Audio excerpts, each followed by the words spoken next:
Ladies and gentlemen, hello and welcome back again. We're going to be taking a look at the China Dota 2 Supermajor. We're in Group A, and it is game number 1, the opening match, really.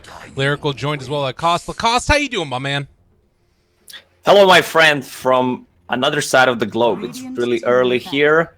We woke up to watch some beautiful dotes and cast as well. It's 4 a.m. here. Oh. Never too early to wake up for... This is going to be an interesting match, I have to say, definitely. Team Liquid, not the best performance during Birmingham Major. Team Spirit, always kind of playing as an underdog. As we see, DK Phobos already heavy targeted during the ban phase. Same goes for Chen as well, Biver's hero. I gotta say, DK Phobos, that nickname always felt so strong. Do you know what Phobos means? What does it mean? There's two meanings. One from Greek mythology. It's god of fear.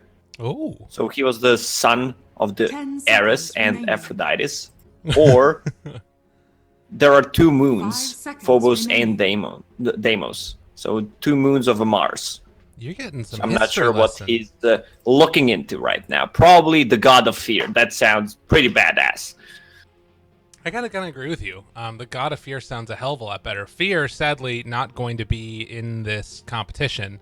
That's a different group stage going on, though, so we're not going to talk about that too much.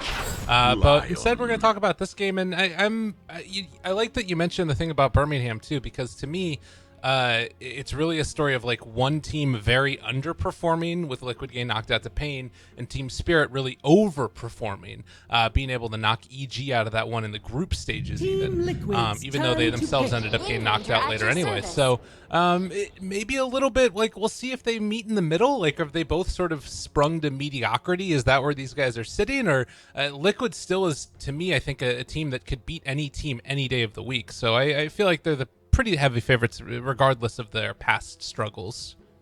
Yeah, but we can go back to Birmingham, where the format was one of the weirdest one that we saw during this whole season, and it affects teams a lot.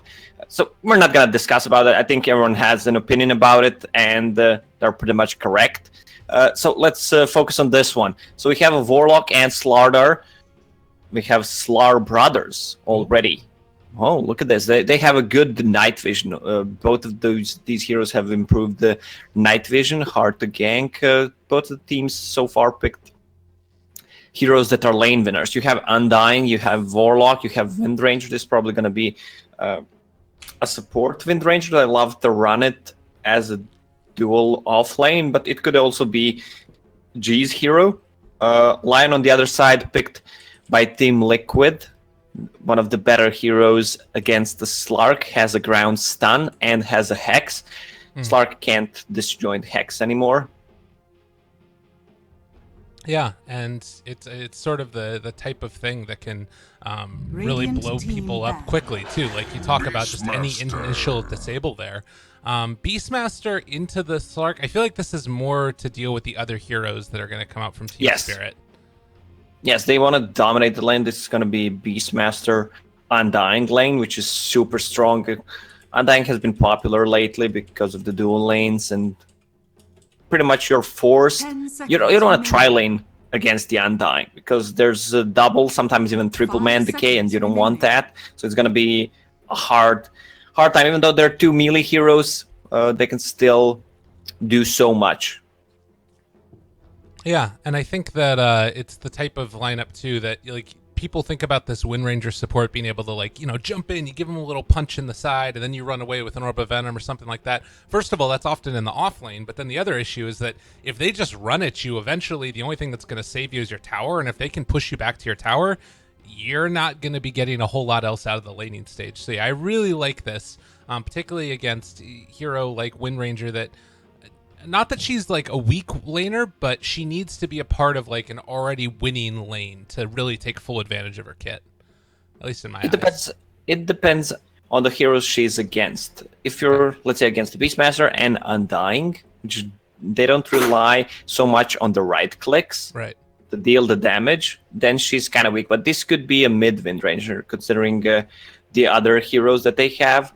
and the lineup that they're facing. So against the Death Prophet, you can just run away from the Spirit Siphon. You're not really influenced by that. This is a good ban. Faceless Void, that would give them perfect hero to start a fight with a Chrono, a lot of follow-up damage from all of these heroes, also one of the better heroes against the Slark. I wonder what the last hero is going to be for Team Liquid. Not too many heroes can counter Slark in those, let's say, late-game scenarios. Slark is annoying to play against in the late game. Maybe something like a Troll Warlord will do fine. A lot of physical damage that they rely on, so Whirling Axis could be strong, and then it gives them more push power. If you lose a fight against Team Liquid's lineup, you're going to lose a tower, maybe even 2 after that.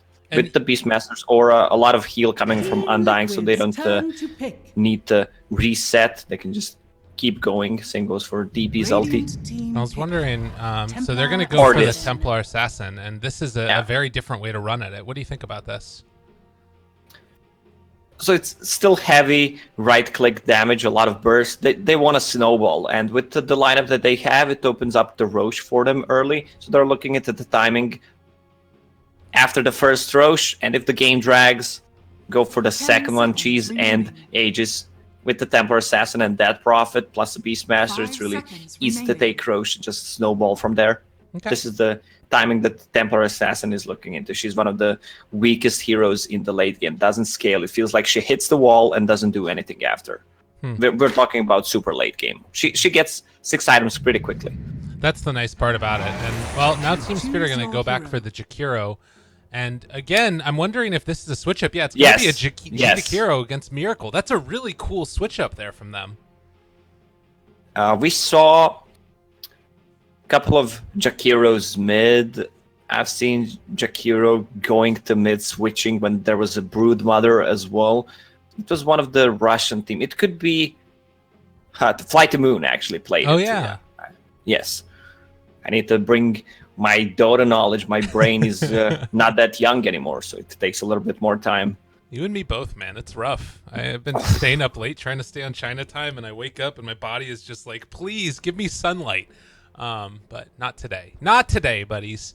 Well, Jakiro is going to be that last pick, like we said. And I gotta say, Jakiro. That's a great one. I like their lineup. I think that Liquid's lineup is very single-minded and focused on like just winning this game early on. We got a long day ahead of us in the chat.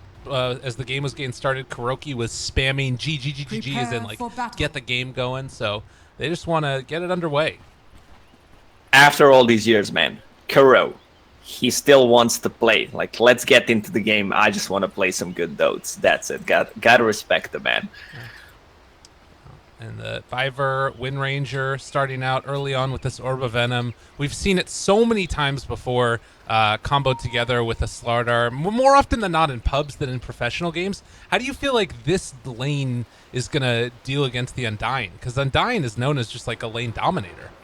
They're going to switch the lanes.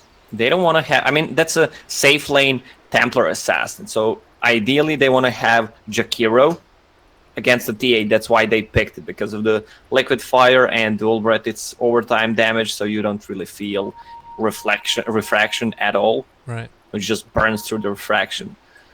So, and they have Wind Ranger, and if they put it that way, then they need to have Slardar on the mid against the Death Prophet, which is not that good. Well, the other thing that's a little bit unfortunate about this, I think, is that you look at the early wards that have been placed down, and nobody's seen anything yet, but they brought the Warlock out to mid first, so they're not going to be able to get a ward to see this TA early on, whereas, you know, the Undying might see what his lane matchup is going to be right at the start of this. So we'll see if there's going to be any more lane swapping going on, or maybe this is the type of lane setup that they want. If you pair up anything with Undying, you have a strong lane. Before, Undying was just a hero that could not scale. Maybe before, when he had GPM talent, he was really cool. You just needed to get him to level 10 and he was fine. He doesn't have it anymore, but with the recent patch changes, Undying just fits the gameplay. What does this mean? You can't put Pasiba in pocket, you know? The hell is that? Do you see what G said? Yeah, I'm not sure what pasiba is. I know that pasiba means thank you in Russian, but Yeah. Nonetheless, a couple stuns going out there. Able to secure themselves a couple of runes on Team Spirit, but it's a trade-off for the other side of it. And Illidan will be able to make his escape also. oh, FNG smoked. He wants to snipe the courier. Oh, this would be huge if they could get it. This is a play that works a lot of time. You don't expect it because he's not an invis hero, and pretty much mid always uses something, brings the flash to the mid. So this is a huge chunk of gold for them. Yeah. And also, obviously, denying that from a Tumbleman, so G can Yes. trade so much more effectively, too. Could be a pretty defining thing. Look at the harassment already on the top lane. They're playing really aggressive Viper with Orb of Venom and level 1 power shot, 180 damage. That's one of the strongest spells level 1 besides, let's say, Disruptor and the Warlock's heal. Yeah, this is what we were talking about, the Team Spirit lineup. I mean, they've got Kuro here that's constantly getting these multiple man decays, but it's still just a lot of harassment leveled out on him, and he's going to be able to force back Viper a little bit here, trading punches consistently, and maybe going to get power shot as well. But oh, look at Viper's HP, 290. oh my god. Doesn't matter if you don't get punched, I guess. But he keeps on running them down. So this is going to be a very intense lane. What about these other ones? How do you see them working out? Bottom lane, they have a really aggressive lane, Beastmaster and Lion. A lot of kill potential. Slark can't get out. He didn't even skill Pounce because they don't think they can kill anything on the bottom lane. He just needs to keep getting healed by Warlock, and Warlock needs to pull to get something out of this. Beastmaster on top of CS chart, 12 CS already. This is going to be a tough lane for Team Spirit. Definitely.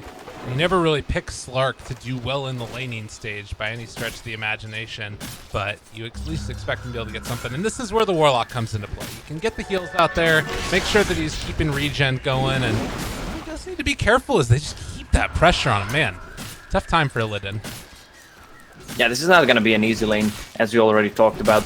Once the Beastmaster gets his Soul Ring, they can just keep spamming the spells. Let's focus on the top lane. Wind Ranger, 250 HP. Okay, so this is the problem with Undying. If you don't get anything, once you hit level 2, let's say, you lower their HP and try to get a kill with the Soul Rip. But you're laning with the Templar Assassin, which does not have a killing potential at all, unless they overextend.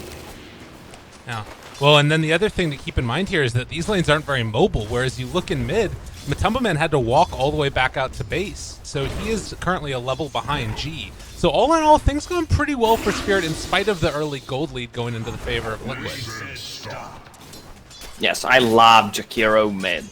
His spells are so strong. Like the harassment coming out once, it's probably just gonna be in 3-0-3 build at one point. Maybe later he can get 1 point in the ice pad, but both of the supports not that good at roaming. Wind Ranger can rotate with the Wind Run and level 2 power shot, of course, plus with Orb of Venom, they have a good kill potential. Okay. I'll say something But to Warlock watch is for. not gonna rotate, yes. Oh, Miracle, though. Up here top, he needs to be careful. There's another power shot available for this, and right now... Oh, the dodge! I don't know if that was a dodge or a miss, but it doesn't matter, as Miracle is still going to go down. First blood. The Wind Ranger gets there first. Yeah, I thought they're gonna pair up differently, but they're winning the bottom lane. There's not gonna be any kind of stacks because of the dual static lanes, so that's gonna be a little bit of a problem for a TA. Yeah. Already not a great start for her, but getting that even further hampered, like you said, because of the lack of stacks and constant pressure going on there. And I guess the other thing, though, is that it's, I guess, maybe a little bit easier for TA to catch up in the mid-game than it is the Slark, even if there aren't stacks, because you can farm more quickly. Would you agree with that, or no? I mean, TA still flash farms, she just needs level, but she's not getting those from dual laning, she needs the solo XP. Paladin pounces away again, and they're just going to heal up. Still no kills in either of these lanes since that initial bluster that went on up in the top lane, as Kuro's going to try and go for a pull himself. And TA, again, Crush, he's pretty far out here. Needs to be careful. They don't have enough for a power shot yet, but he does have a mango if they want to use it. Just going to hold off for now and force back to TA. Money changes hands. Death Oh, the harassment on the mid lane from G. Liquid picked up 3 runes against the 1. Ah, man, those banter runes feel so juicy right now. Oh, yeah. Oh, Kuro? He's going to get decayed, but power shot and both kills so far going out of Biver on this Wind Ranger, and they're just going to shrine up his 3. Feel very comfortable with themselves. They also hit the scan on GH. They know that he was rotating around. Everything so far looking pretty good for Spirit, as they're also going to find a pounce here up top onto Mind Control. They're going to throw out the Fatal Bonds. A lot of damage onto him, but Illidan is also dropping low. Another round of axes. He needs to back away from this. Needs to be careful. The turnaround Dark Pack, he barely does the puller. The 4 took him down. Oh no, and Warlock also going to get ran up by GH. He should be fine. I guess you still take that? I mean, you know, hero is low. When he dies to level 1 boar, it practically deals no damage. So there's the rotation on the mid lane. Biver picked up Arcane Rune, has 1 point in Shackle Shot. Death Prophet has no mana whatsoever. Clarity is running 3 points in Spirit Siphon. There's the 303 build. A lot of slow potential. Oh.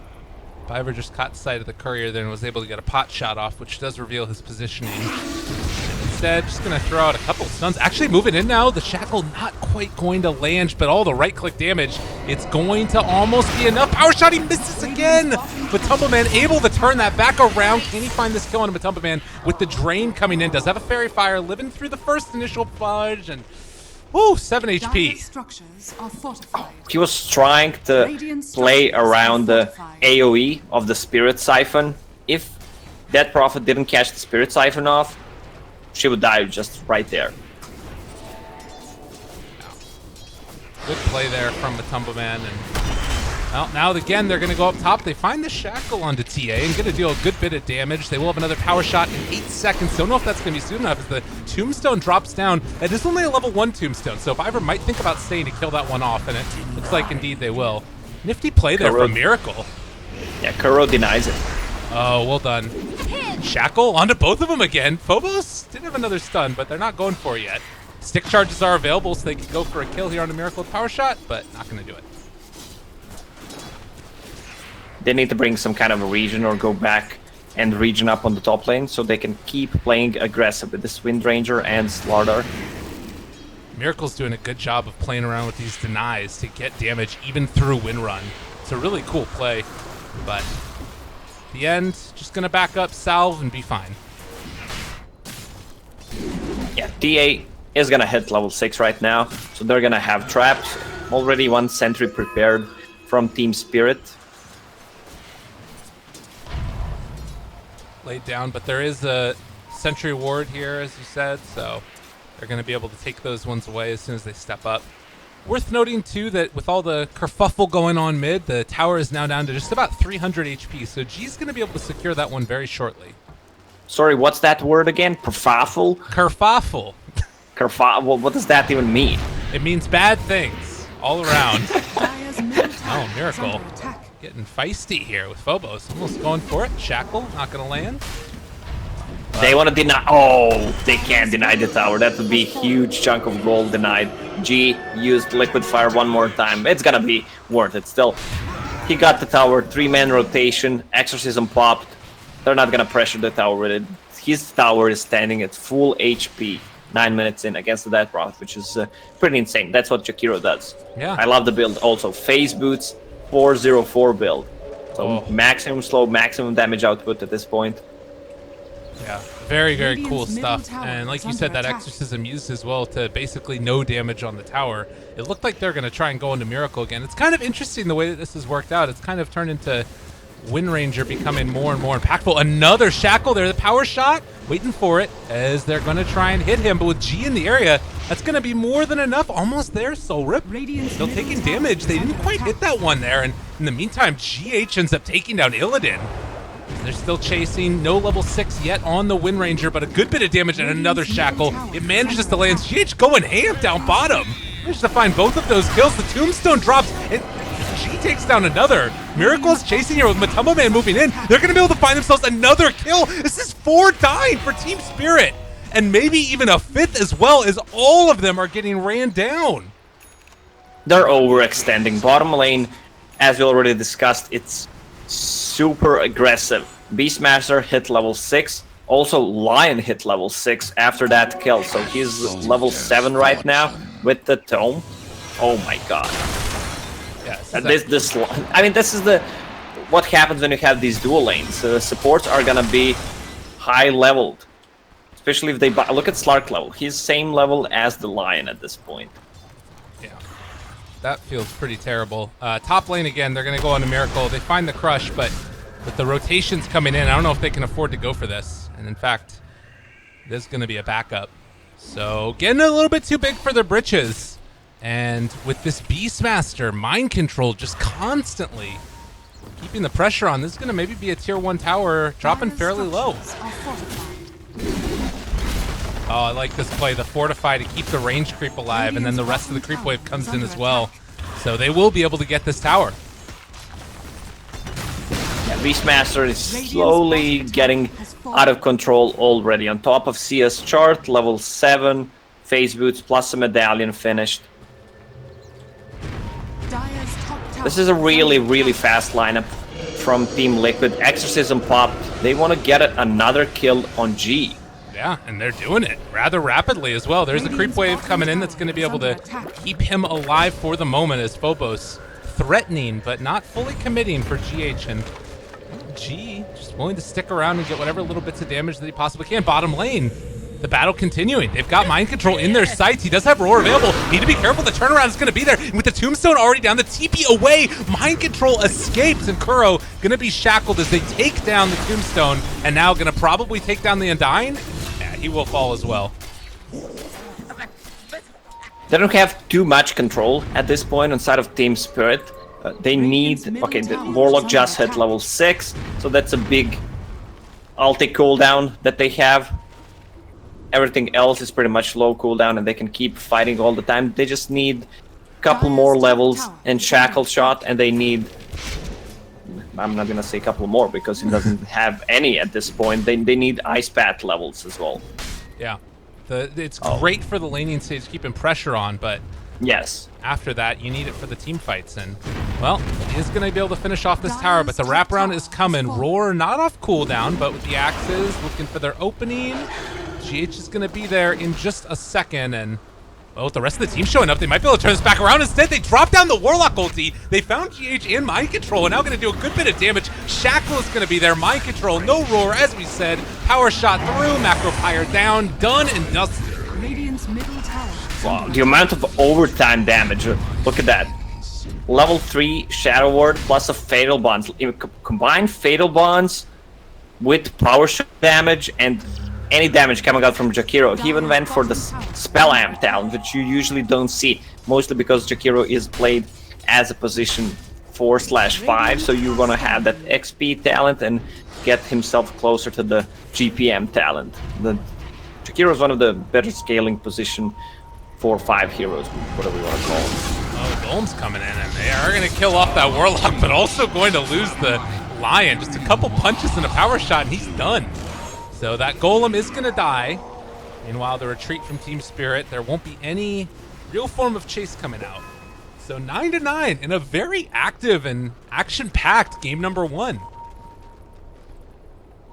Slark needs a couple of more minutes to get his Shadow Blade up, and then he can play with his team. With the next rock, which is going to be in a minute and a half, they're going to be a huge fight, I assume.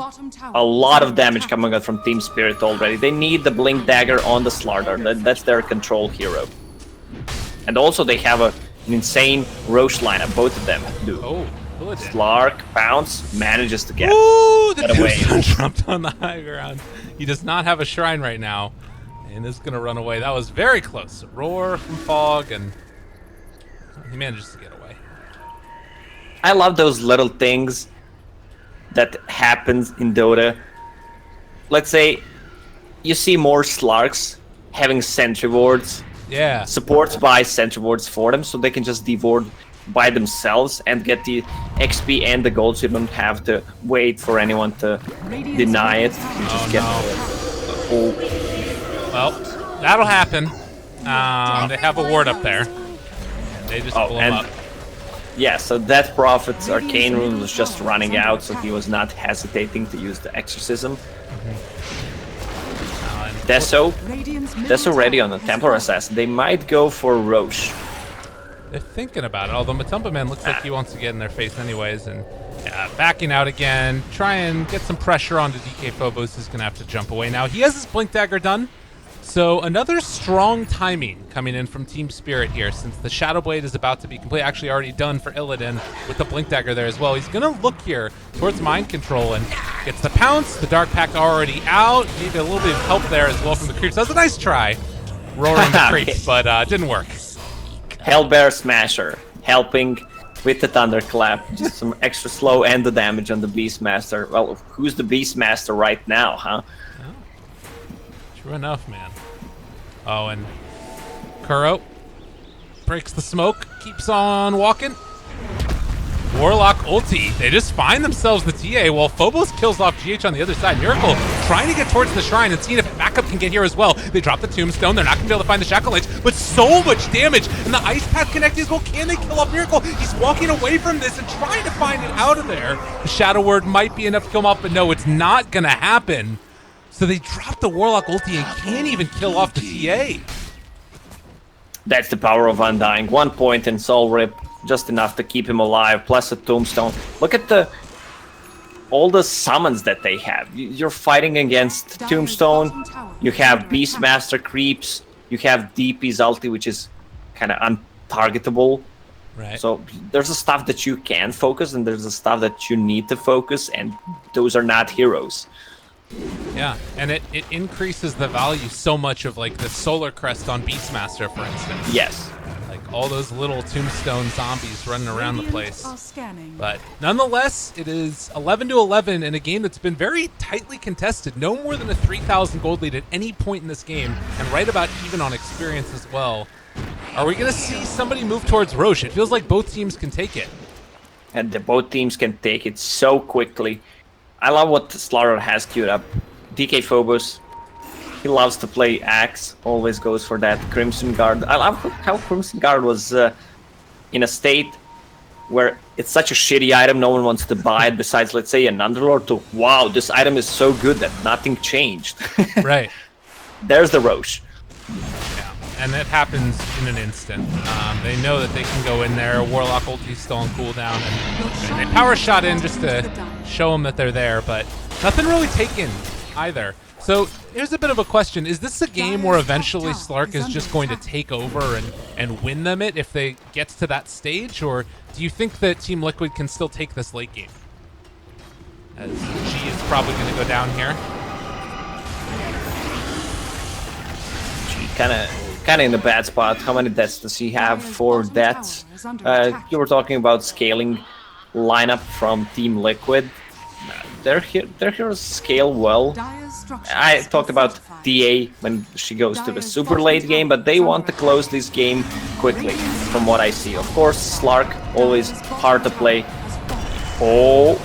They missed the pounce. Again, sorry. That would have been really nice if they could have found that one, but not going to be there. And Illidan just going to TP away now. It's so annoying to play Slark against the Lion before you get the BKB. His next item is going to be a BKB. Pretty standard. Shadow Blade, Echo Saber. Oh, and they're sticking around here. The blink forward from GH, able to find one, doesn't get the second one there with the Impale. They're pump faking the Warlock ulti, thinking about dropping it now. If they want to go for it, they can. But it's just keeping them back for the moment. Illidan looking for his target. Can they find it? FNG gets off the ulti. They blow up Miracle. That's Aegis already down. Trying to take down people on the backlines, but it's not happening from Illidan. G turns it back around again here. They're seeing if they can focus down any of these heroes, but it's not really happening. And Warlock ends up getting, or rather, the DP ends up getting the kill on the Slark. So 2 for 1 so far. Not worth it at all for Team Spirit. And a jump forward Shackle gonna land. That keeps him alive for the moment. The turnaround might be enough. No, it's not going to happen, though. They already lose one. Miracle also just laying into DK Phobos. They're trying to kill him off here. Viber, can they get the kill? They do finish him off somehow. This Wind Ranger makes it happen. And now the Shackle onto the secondary creep as well. Here's another power shot here in a second. If they want to finish him off, can they do it? Fatal Bonds is not used until after the power shot. And now FNG needing to run away. Oh, if he should have shadow worded afterwards, it might have been good. But nonetheless, it's still a disaster and a half for Team Spirit. Yeah, they were trying to take a fight, which they kind of couldn't take against the Aegis. Again, Slark died from DP ulti, so he was not in that fight. Oh, well then, got a good pick off. There, it's a lot of gold for him. 450, 450, as they like to call it. But at the same time, if the Undying is giving you 450, how did he give him so much gold? Is killing spree? He's the second lowest net worth in the game. I don't know. Sometimes it feels so weird how much position 5 hero. I mean, they're 4k gold ahead, and it doesn't work like that anymore. It's just your solo net worth. Undying has boots and has enough gold to buy mana boots. That's pretty much what he has. He's level 12 as well. Maybe that's why he's high leveled. Okay. Weird stuff. Sometimes it just feels it's way too much gold. Yeah. Fiverr moving in, but they're sitting on top of a ward, and Miracle does have a blink if he wants to jump forward. Silence there, brought down so quickly. The Macro Pyre on top of both of them, though. It's not staying on long enough. The damage over time, it might be there. Miracle burning through the refraction charges as well. They need to kill these heroes off. It would be such a boon for them. Meanwhile, Slark is also wrapping around. If they can manage to connect here with the rest of his team, the jump forward Miracle able to dodge away. He's living through this one. He gets the blink out, but now the Slark chasing him down. Can they finish him off? He needs to be careful of the dust. The turnaround, they have a roar if they want to use it as well. They need to back. The chase, they need to get the hell out of here. Warlock ulti, 14 seconds. If they can wait out that long, there might be an opportunity for them, but they're just going to TP back and away. The amount of the damage from Team Spirit. Fatal Bonds plus Dual Breath, Macro Pyre, Power Shot. We still didn't see it fully used, but it's really, really strong. Also, they didn't connect their spells on Templar Assassin. He did not die. Also, Miracle going for ham build. He's going all in, but he needs a BKB against all this overtime damage. Yeah. He's going for an MKB, just so he can blow up the Wind Ranger, which is causing a lot of problems. But that's a position for Wind Ranger. Right. I mean, that's the thing that's so ridiculous about this hero sometimes, is that we saw in that other fight, like, you just have to have an answer for her, because otherwise she will kill you guys off. And Miracle now found. Oh, he gets the jump away, though. Meanwhile, mid lane, while all that was going on, they're able to find the Shackle, and DP just going to drop. Illidan chases, gets the latch on to Kuro as well. He's down also. Tower is under attack. Yeah, this is Slark with Cane Room. He can keep doing that. This is a dead Miracle. Oh my god, they're just falling apart right now. One after the other. Cores, supports, it doesn't matter. They're all dying. They're gonna threaten the high ground. They have Golem and they have a Liquid Fire. Jakiro with the Blink Dagger and 3 points in the Ice Pad can position himself well. Still no pipe on the side of Team Liquid, and there's no BKB on a TA, which is a huge problem. Yeah, and there's no TA either because she's dead for 30 more seconds also. So they need to make something big happen. The Warlock ulti, it drops him onto both of them right at the start. He's gone. No Lion for 40 seconds, so even when TA and DP are back up, that control that they need for the Slark isn't going to be there either. Glyph fused. They're gonna take the tower and maybe try to get something else out of it. We talked about they feel strong. Yeah. We talked about the Liquid slump that we saw before, and now it's feeling like it's continuing on from the previous event as well. They do drop the tombstone here. Slark needing to be careful. He's still silenced throughout this duration, and, well, he's going to be able to get the pounce out. But nonetheless, everybody escapes, and Warlock ulti not able to finish that melee barracks. The melee barracks got so many buffs. Yeah. The HP regen.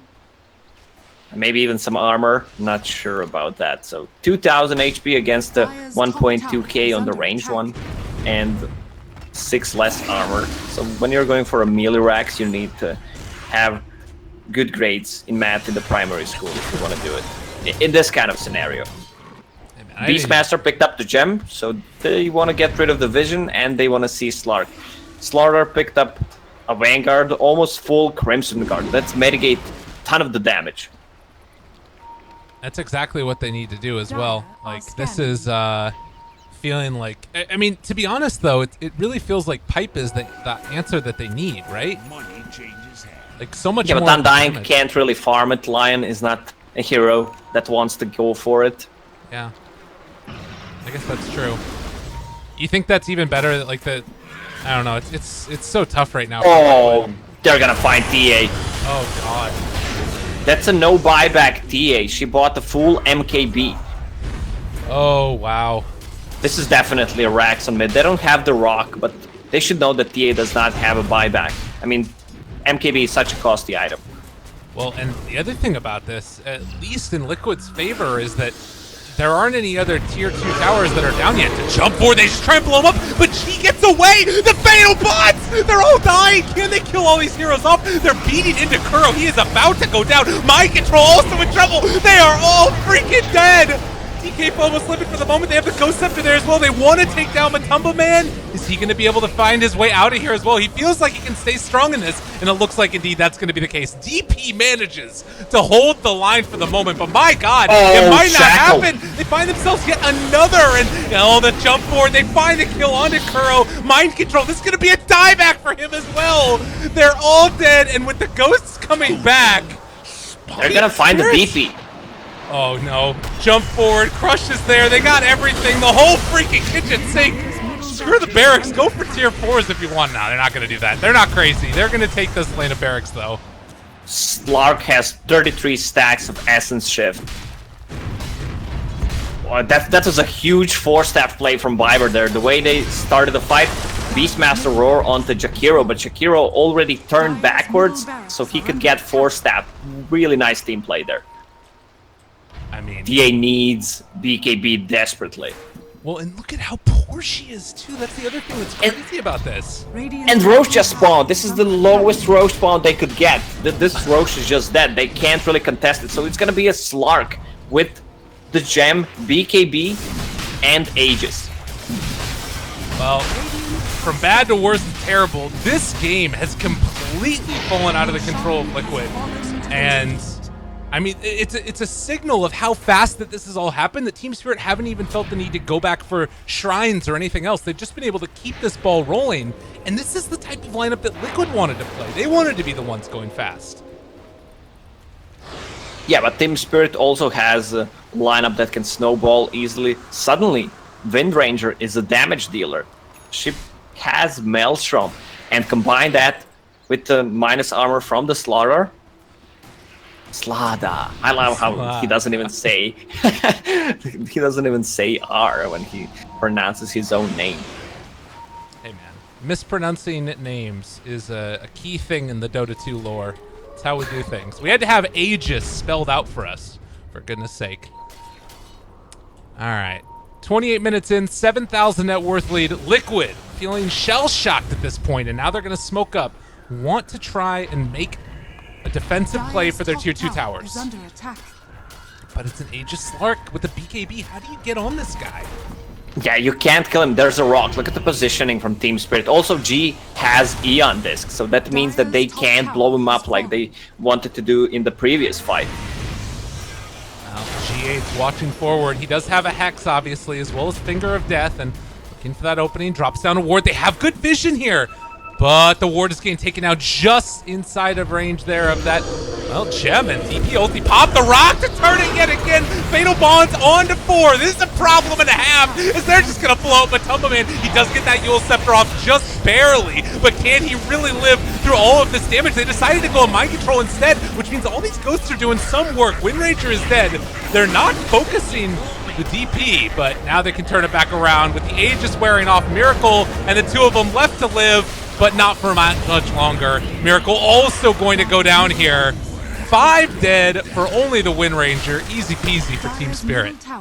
They needed to focus that Windranger. They got the Aegis away from the Slark, but that's pretty much it. 2 buybacks.